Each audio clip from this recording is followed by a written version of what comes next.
I might have destroyed my marriage over one work meeting, and my mother-in-law called me the worst husband she's ever met. I'm Ryan, 34, married to Michelle for 8 years. We have 2 kids, Emma, 6, and Jake, 4. 3 weeks ago, Michelle's best friend Jessica lost her mom to cancer. Brutal, slow, ugly. Michelle had been there every step. Appointments, meals, late-night calls. She practically became Jessica's lifeline. Last Tuesday, Jessica called sobbing so hard she couldn't speak. Her first day alone in her mom's house. Michelle's face went pale. "Jessica's having a breakdown. I need to go," she said, grabbing her keys. Here's the problem. That same day, I had the biggest presentation of my career. A contract that could change our financial future. Clients flew in for it. Months of prep. And the kids? On winter break. No sitter, no backup. My brain did the math. If I missed the meeting, I could lose the deal. So I said the sentence that blew up my life. Take the kids with you. They know Jessica. They can watch their tablets while you help her. Michelle froze. You want me to bring 2 little kids into a house where my best friend is falling apart over her dead mother? I tried logic, money, the future, every wrong argument. Said maybe the kids could bring her light in the darkness. She went cold. You have no idea what grief looks like. Jessica can barely function. She doesn't need to worry about snacks and screen time while her entire world collapses. But I kept pushing. About priorities. How we couldn't drop everything for every crisis. How I always sacrifice career time. She stared at me and said, "I'll figure something else out," then walked away.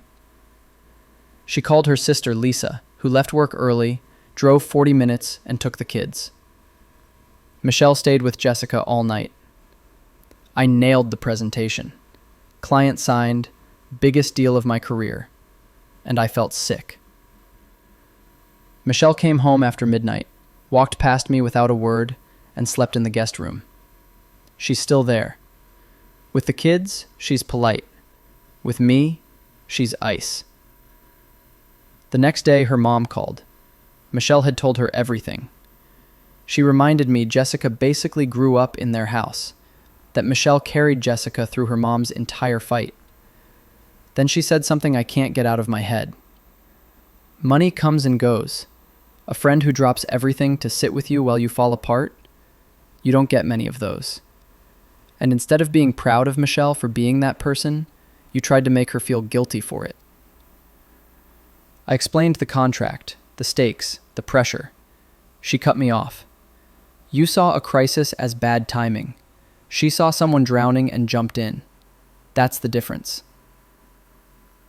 That night I read about grief, about how it isn't just sadness, it's total collapse, how people forget to eat or breathe. And I'd tried to wedge my kids into that so I wouldn't miss a meeting. When Michelle finally talked about that day, she said Jessica was lying on her mom's bedroom floor, surrounded by photos and hospital bills, laughing one minute and sobbing the next. It was like watching someone's soul break, she said. That's what I wanted to interrupt with goldfish crackers and YouTube Kids. Then Lisa told me what Emma and Jake said in the car. Emma: why can't Daddy move his meeting so he can help Mommy help Jessica? Jake: why would Jessica want to play with us if she's crying about her mommy? My 4-year-old understood grief better than I did. A few days later, Emma asked me, Daddy, when you die, will Mommy still be sad even if I want to play? Is that why she couldn't bring us to Jessica's? She got it. I didn't. The more I replay it, the more I see this wasn't just one mistake. I've started treating Michelle's compassion like an inconvenience, something to manage around my schedule. Would it have sucked to miss the meeting? Sure. Would we have survived? Also yes. But Jessica's mom isn't coming back. That one day, that one breakdown, that exact moment Michelle was needed, it'll never happen again.